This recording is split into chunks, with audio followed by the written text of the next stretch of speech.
From Social Prosperity Partners, this is Community Catalysts, conversations with local leaders reflecting on the hard-earned lessons of public leadership. I'm your host, Matt Lehrman.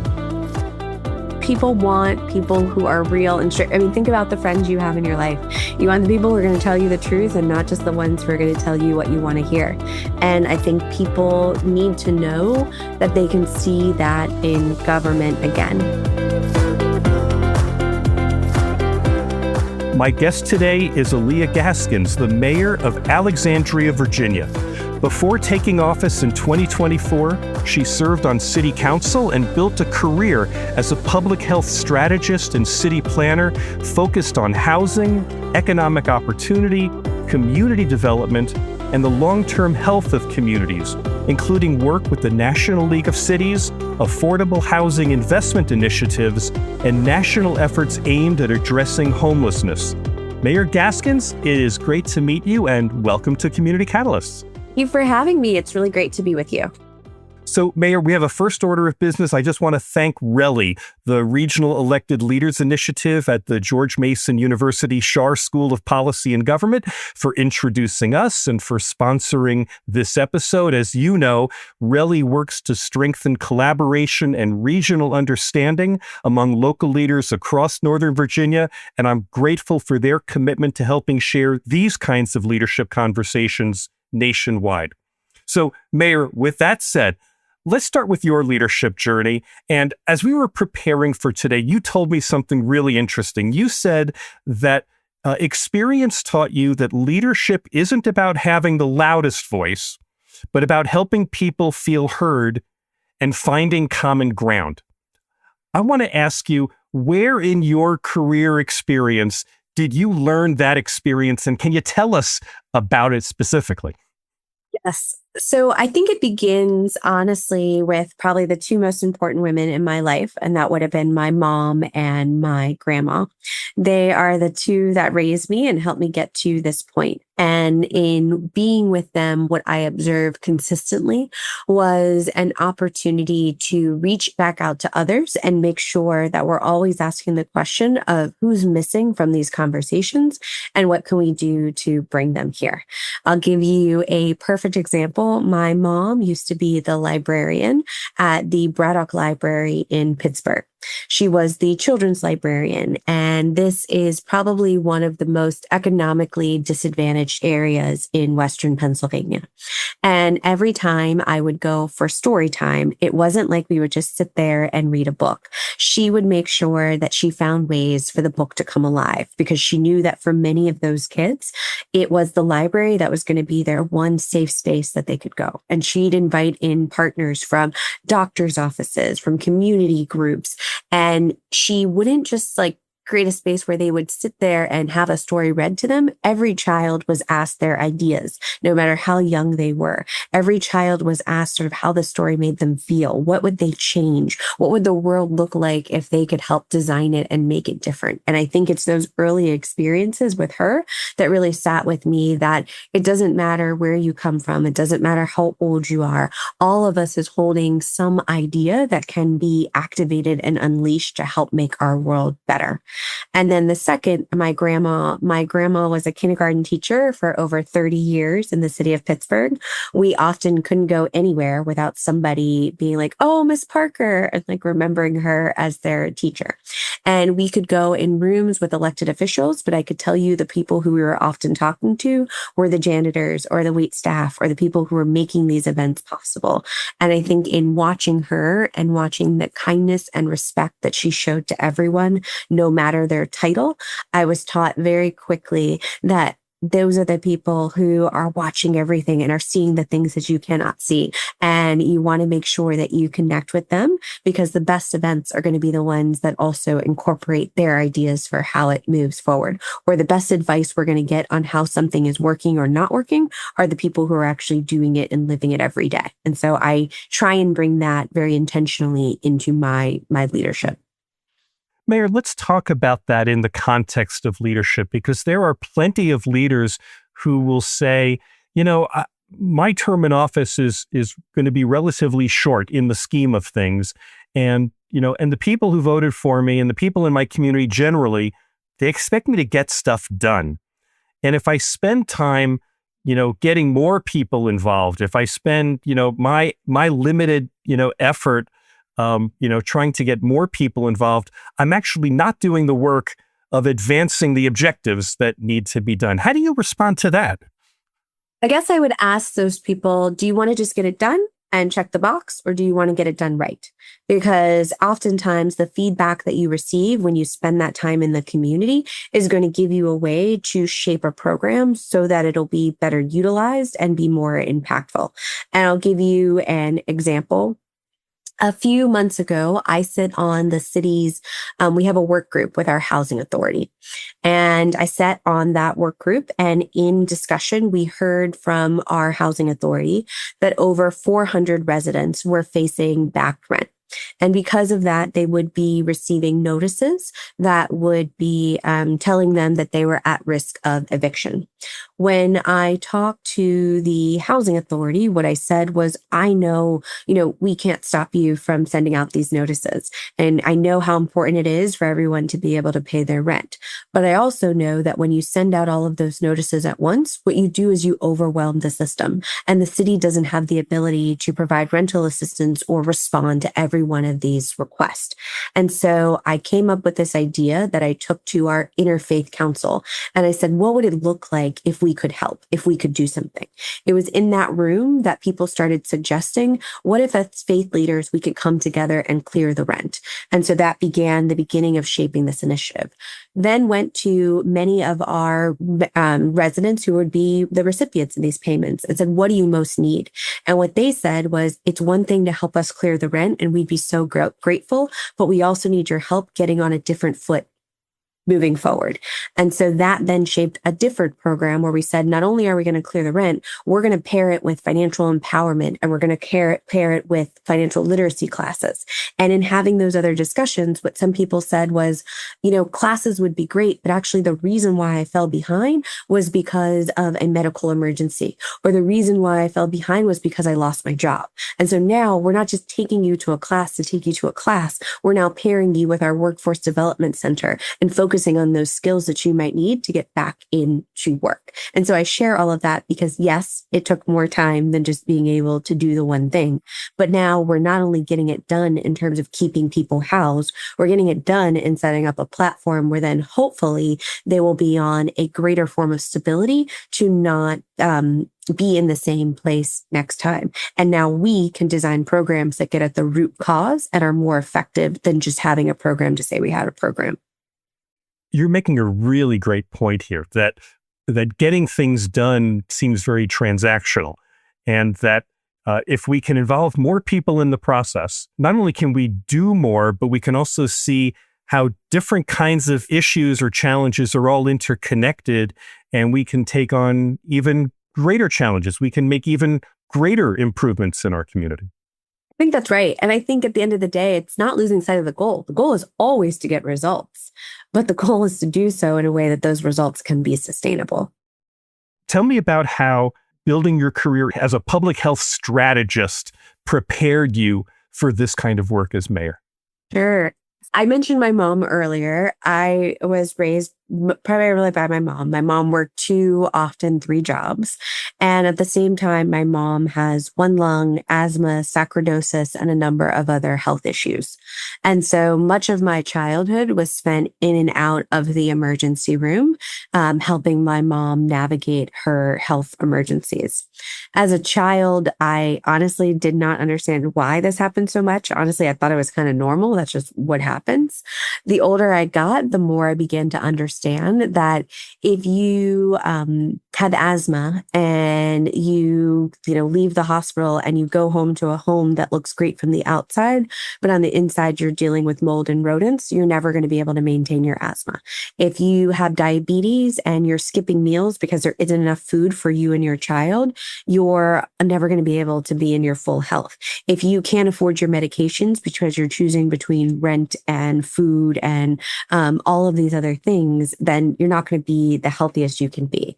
And so that experience is what led me to a career in public health. I wanted a career that was really focused on how do you understand the conditions that prevent people from being healthy in the first place. And so when I think about my leadership and how all of these things go together, it's really having a grounding in an understanding of the conditions that shape health and the need for us to recognize that if we're talking about transportation, no, we might not be framing it as a health policy, but transportation decisions directly impact someone's health and well-being. And we have to be holding that within our mind. If we're talking about climate policy, we're also talking about quality of life. We're talking about mental health. We're talking about social connections. And so thinking through the intersections across policies has been really helpful from my public health training, but also in how I help the government think through how will we prioritize, how will we then do implementation in a way that tries to mitigate unintended consequences. I'm really interested in the public health perspective here. It's not one that I know very well at all. As you just described it, public health is about looking out for people's best interests, perhaps in ways that they may not even recognize for themselves. Mm-hmm. So years ago, there was actually a study that came out and it talked about, at the time, it was very provocative, but I think we know it now more than ever, that in many ways, your zip code is more important or a more important predictor of your health than your genetic code. And it looked at everything from housing to safety to transportation and sort of how all of these things shape the choices that are available to you and ultimately whether or not you can reach your full health potential. We see this play out in communities all across the country, but in Alexandria, I'll give you an example. If you live, so we have a main road, it's called Glebe Road.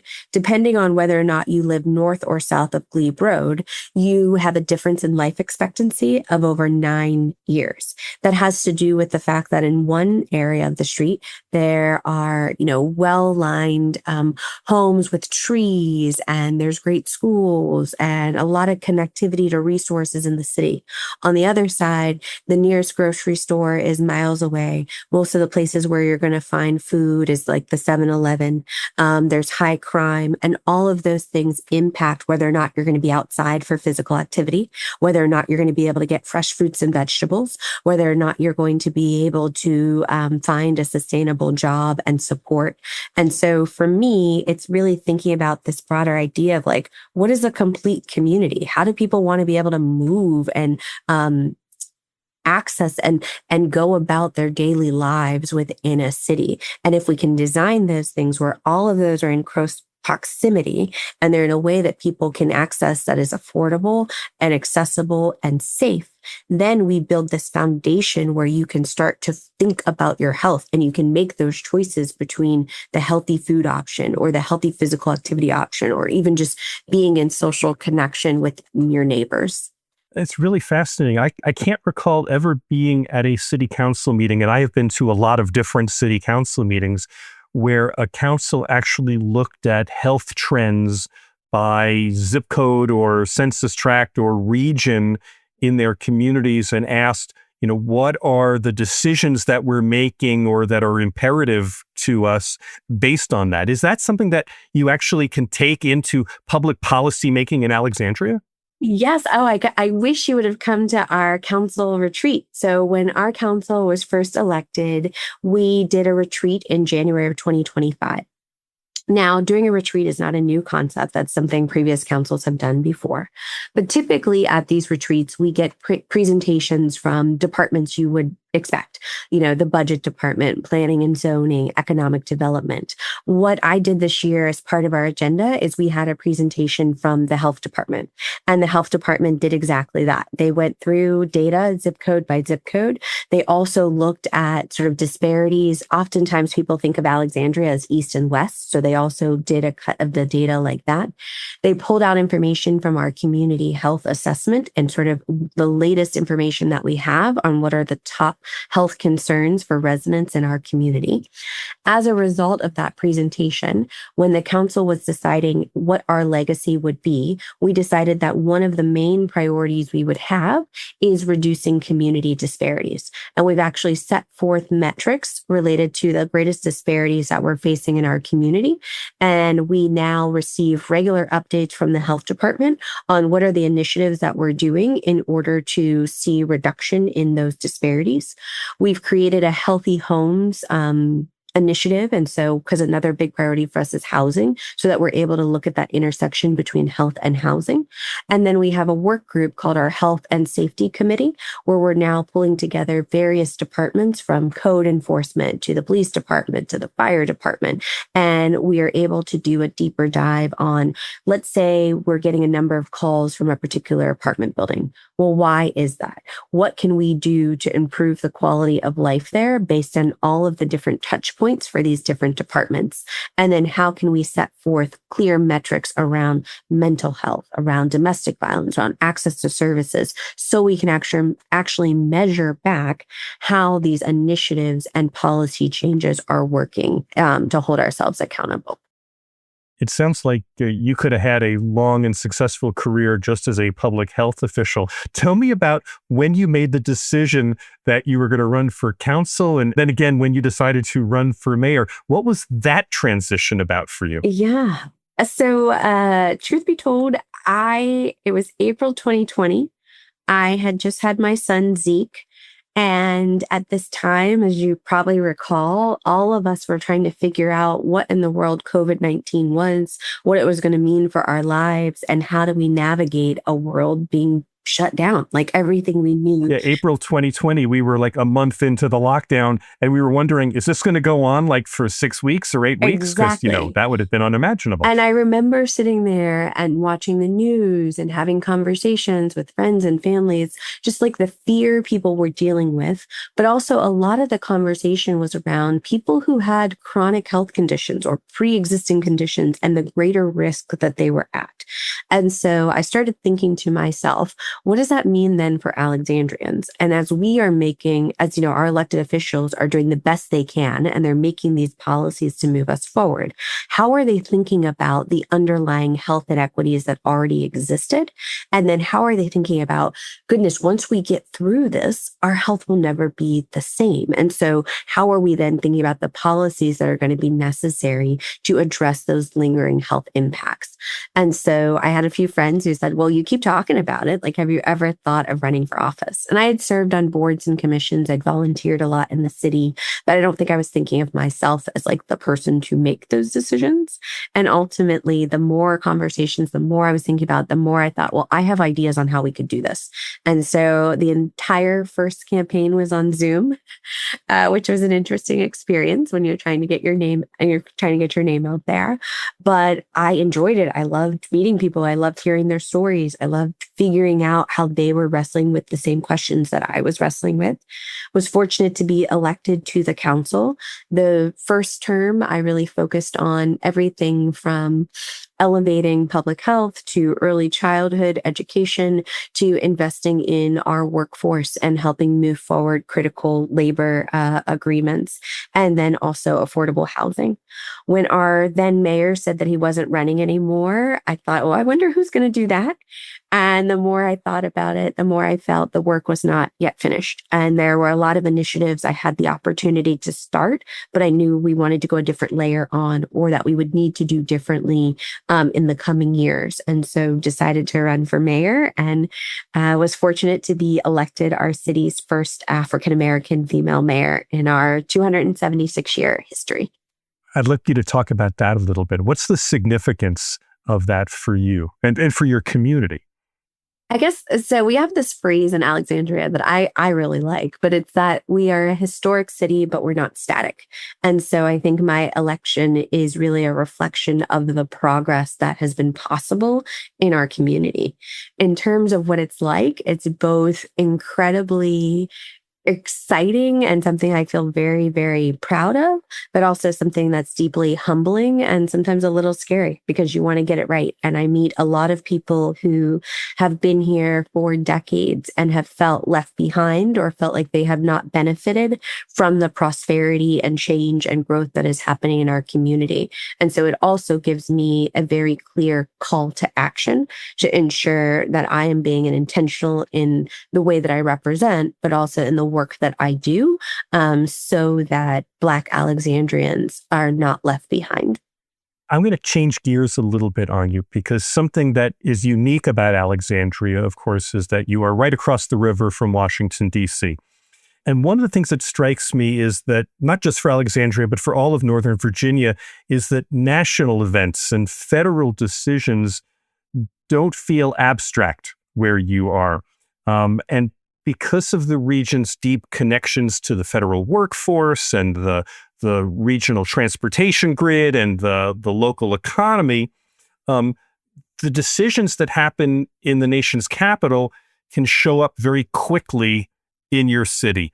And I wonder if there's an example that you might have of a recent moment where you felt that reality as a mayor, where some federal decision all of a sudden landed on your desk as a very local kind of human issue. And what did that require of you as a leader? Sure. Somebody once said to me, and I didn't think I understood it then, but now I understand it deeply, is that when the nation gets a cold, the DMV gets the flu because these issues are at the DMV being the District, Maryland, Virginia. Yes, because we are really at the center of it all. I'd say the best example I can give you is last January when the current administration put in new policies that resulted in significant and drastic cuts to the federal workforce. We are a city that has over 13,000 federal workers. And as we heard about members of our community being doged, we decided to partner with Congressman Don Beyer to host a job and resource fair. That first fair, I don't think we could have ever anticipated the number of people that we would see, but there were over 2,000 people, and people, before we could even open the doors, were wrapped around the building, standing in line, waiting to meet with somebody. One thing that hit me in terms of how it showed up as hyper local is this was a partnership with everyone in the Virginia 8th. So there was Falls Church, there's Fairfax, Arlington, Alexandria. But what we heard was of that number, almost 1,000 were Alexandrians. So that means more than half were my residents. And not only were they showing up in the line for to learn about workforce opportunities and to meet with companies, they were showing up in the lines for food access and childcare and rental assistance. And so for me, it was kind of this first moment where I'm seeing people I know who may have never had to reach out for help before, now standing in line, trying to figure out how do they access all of these services in a community where we were already at, already reaching capacity for many of these services. And so it's been really hard for us, but I think it's also put a challenge forward for us in terms of we have great talent, we have great people. And so in this moment, what does it mean to shift the ways that we've done some of our workforce development programs? What does it look like to offer more entrepreneurship initiatives? What does it look like to finally launch like business incubators and things that we haven't done before because people aren't getting the jobs that they once had? Now they're having to shift and create their own. What does it mean to have a one-stop shop that when you're coming for workforce support, we're also able to educate you on all of those other resources so that you can be successful in that job, then that job training or that new job focus that you're headed towards. And so it's really, it feels like it happened overnight, but it's something we've had to shift and respond to really, really quickly. It's such a hard adjustment in Northern Virginia. I've interviewed, obviously, thanks to the RELI connection, a lot of local leaders throughout Northern Virginia. And I don't want to put words in your mouth. I will say what I've heard from other leaders is that under this new administration, it has felt like an actual attack on the communities in the area because those communities are the homes of so much of the federal workforce. And that trying to diminish the workforce somehow extended to making life in their communities not only difficult, but, miserable. And I wonder, when you think about the role of a mayor in this moment to sustain or to support the people in your community, how do you think of your role in this moment?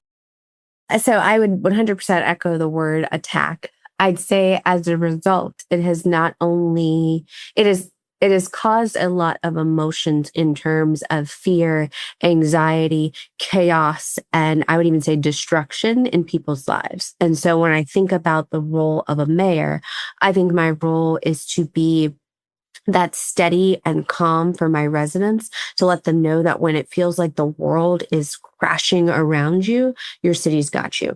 We may not be able to do everything, but we're going to do everything we can. And so here are the ways in which you can be supported by us, but also in how we see and recognize your value and need you to help us move forward. So I think it's being that steady.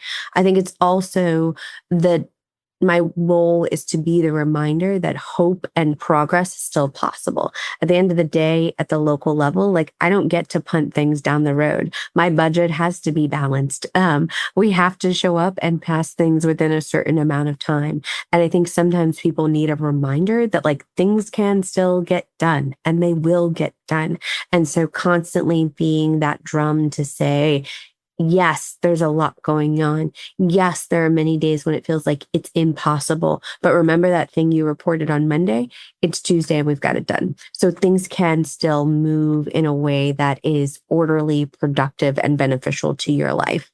And then I think lastly, it's to be the cheerleader for our city and to recognize and celebrate our diversity and the good things that are going on.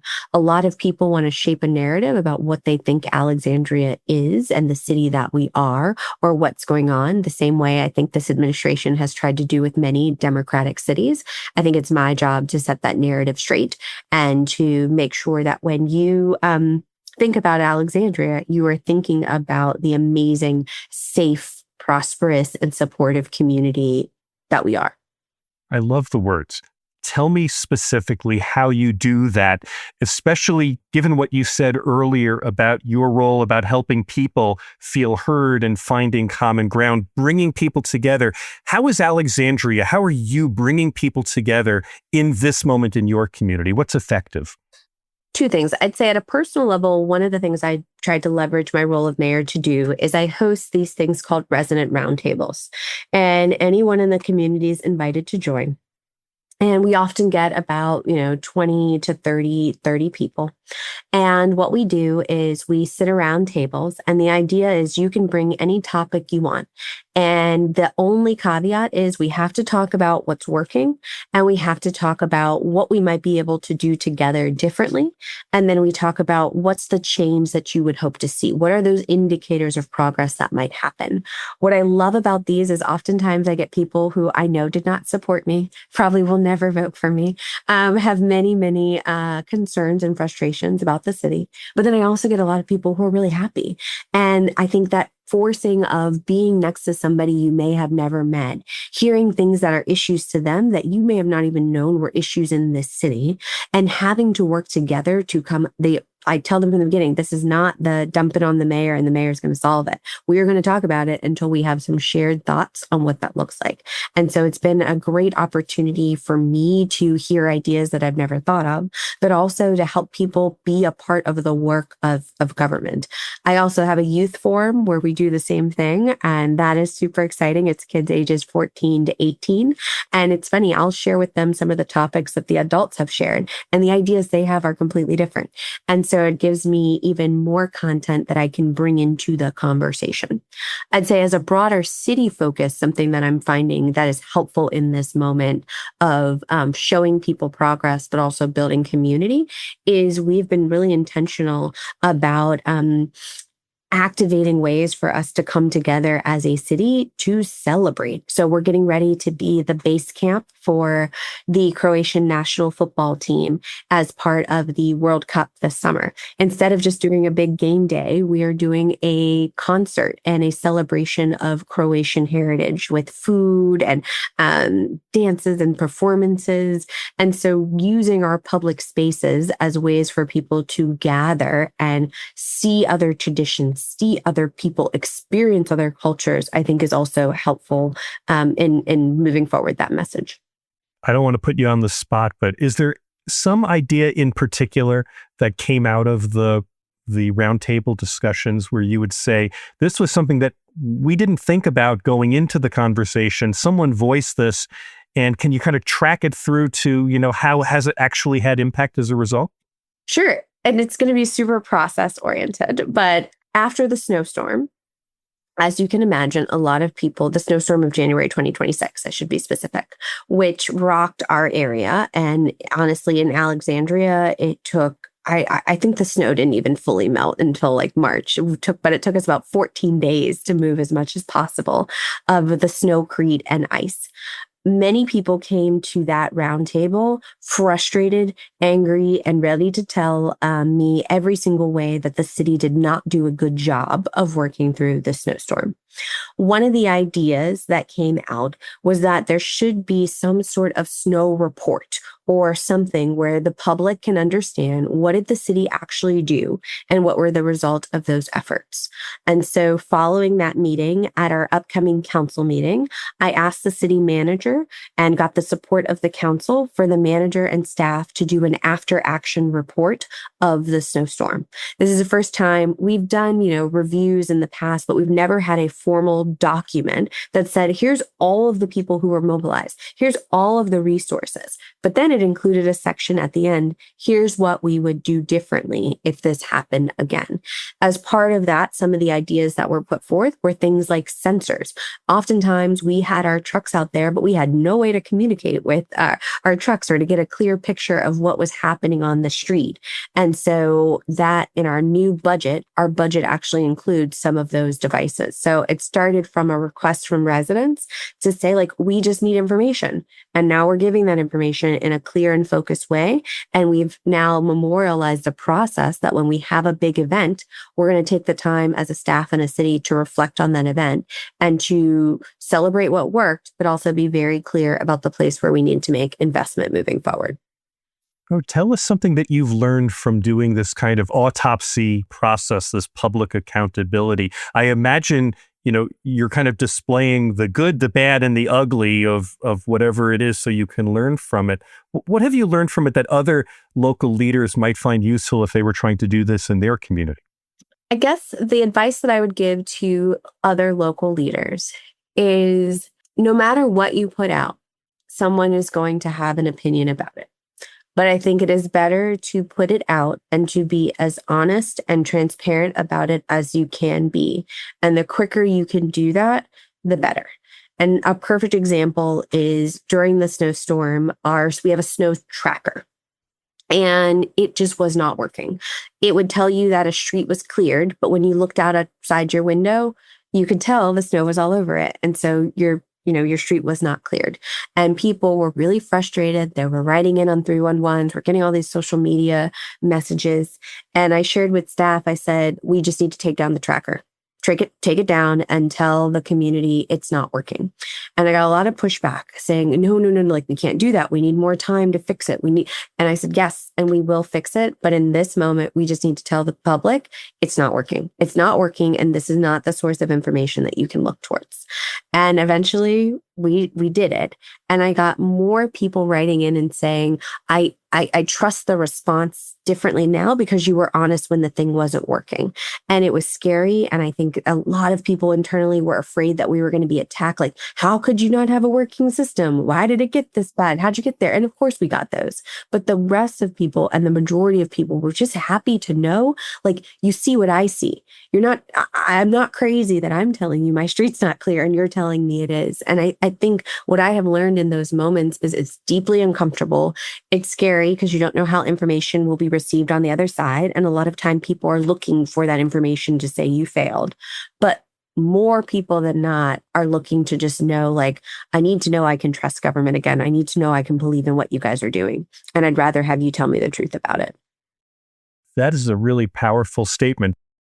Mayor, I want to take this conversation to one other level, which is doing all of this in the social media age when there are a lot of keyboard warriors and people who trade in cynicism and snark and just negativism throughout.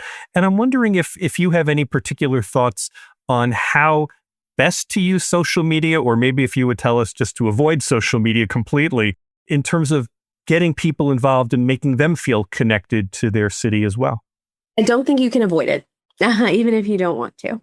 The thing that I am finding most helpful is I challenged myself at the beginning of this year to do like a daily video series. And as part of that daily video series, I try and explain what is happening in city government. And at first I was like, oh God, this is so boring. Like who would actually watch this? But what I have found is that most people get their news in short bites, 1 minute or less. And being able to speak to what we're doing in a way that's very clear and directs them to more information has resulted in a huge increase in terms of my social media following. Dealing with the negativity, there will always be people who comment. I tell people, find a way to have the boundaries that you need to protect your mental health. Some cities are fortunate where, their elected officials have staff who can respond for them. That's not the case here. And so what I do is I kind of limit myself. I go on at certain times throughout the day, and then I don't go on again. I have to have some separation. I find that I look for the comments where if you're truly trying to put forth something constructive, I'm going to send you links, or I'm going to follow up with you and try and get you to the right place. If it's just mean to be mean, then I give myself permission not to respond. I'm human too, and that has to be okay in order for me to do the rest of this work. So engage, you need to engage. That's where people are, but be mindful of how you interpret what they're saying, what's the release you need, and when's the time to just walk away. So you post once a day, 5 days a week, 7 days a week, what? 7 days a week. I started in January and here we are. What's your recipe when you sit down to do your 1 minute? First off, what platform are you on? And what are you thinking is your job in that minute that you're speaking? Who are you speaking to? What are you trying to get them to do? Yes. So I am specifically speaking to Alexandrians, and I am talking about things that are happening in our community that I think they should be aware of. There isn't always a call to action. So sometimes it might be as simple as, here's what's on the docket. You want to know what council is discussing. Here's what we're discussing. It might be something in terms of, we have major work happening and I have seen, you're frustrated about traffic. Well, here's why the traffic is happening. Here's where the backup's being caused by. Here's when this project will be over. So trying to give people as much information as possible. In terms of where I source the information, I look at our city calendar. I look at the press releases that have been coming out across the city. I look at things where if I start to see like, oh, wow, I just got a large number of 311s on this particular topic, that must tell me that this is something that's bubbling up in the community and I want to get something out as quickly as possible. It's a journey for me, so I'm still learning. So essentially, I wake up, I grab my phone, and I just try and do it in my kitchen or my car. And yeah. What is something that you've learned? We're having this conversation at the end of May. You've been doing this for 5-6 months now, I guess. What have you learned over the 6 months that makes you approach it differently than you did 5 months ago? When I first started, I was really worried. I was like, oh my gosh, I'm not an influencer. Look at all of these people. I need to have it perfect. What I have found for most people who write me back, they're like, I just like that you're authentic and real. I like that your kids are in the background, or I can hear your dog's nails in the back, which is so embarrassing. But so I think being real and honest with people about what's going on. So number 2, being consistent. I have had people reach out to me and be like, it's 3:00. Are you doing a video today? I'm like, oh, I know, I'm coming. And so being consistent, people expect consistency. If you set an expectation, you need to finish it. And then third, most people just want to know why. There are a lot of things we vote on, and people, they read the sound bites or they read the quick news post that just says the vote. And that allows them to come up with all sorts of narratives about how they think you got there. And being able to explain, like, where'd this information come from? Why is the city working on this in the first place? Why is this happening right now? Like, why does this have to happen now in my life? I think is really helpful for people. And I've had people who have sent me personal notes or DMs where they might have been really frustrated about something. And then when they learn the impact that it's going to have long term, or the impact it's going to have on their neighbor or someone they care about, it at least gives them a moment where the frustration doesn't go away, but they might have a little more grace for like how we got here. I know that in your social media, you said you speak to Alexandrians, but I'm imagining that there are going to be a bunch of local leaders from around the country who are now going to be interested in following you to see how you do it. So where can someone find you online? I post on Instagram, Blue Sky, Facebook, and X. It's Alyia for ALX is on Instagram. And then I think some of the others are Alyia for Alexandria. But that's where you can find me. Mayor, one day, people are going to look back at your time as mayor. And I wonder, what do you hope would be the 3 qualities that they will say in the future most defined the way you served the community? I would hope that people would say she genuinely cared about our well-being, and in doing so made us feel valued, that she was results-oriented and focused. So she didn't just talk about doing things, but when we told her what we needed, she got it done. And I hope that they would say I was creative and brought a new energy to government. Those are great answers. Finally, for people listening who may be considering public service themselves, or perhaps are just early in their own leadership journey, what's something that you wish someone had told you before you first stepped up to local leadership? I wish somebody had told me, just do it. Just do it. You don't have to have it all figured out, and you don't have to have every answer right now. In some ways, even if you prepare and prepare and prepare, there's no way you can guess some of the issues that you're going to be facing when you're finally in office. But if you feel that you can do something and you can make a difference, then go ahead and try. The worst thing you can do is not try. So I wish that somebody would have said that to me. And maybe do an after action report on it, because even the learning can be a trust building exercise. Absolutely. That's a great takeaway. Mayor Alyia Gaskins, it has been absolutely wonderful visiting with you. Thank you for making the time for this, and thank you for being open to this conversation. Thank you for the invitation. I really enjoyed it. My thanks again to Mayor Alyia Gaskins of Alexandria, Virginia. One thing I appreciate about this conversation is the reminder that leadership is not only about moving quickly and getting things done, it's also about creating space for people to feel heard, respected, and included, especially when communities are under stress or facing uncertainty. And I think that leaves all of us with a worthwhile question to consider in our own leadership. When people in your community might be feeling anxious, frustrated, or left out, what are 2 or 3 ways you can intentionally help them feel heard, included, and part of moving forward together? Perhaps that's simply a question worth reflecting on yourself, but if this conversation sparked an insight, a question, or a perspective you'd like to share, I'd love to hear from you. Reach me at 602-688-2724 and leave a message. And if you'd be open to talking about some of the hard-earned lessons from your own leadership journey, click the guest link in the show notes. Community Catalysts is edited by Nick Living the Dream Tantillo and produced by Cinnamon Denise Murray.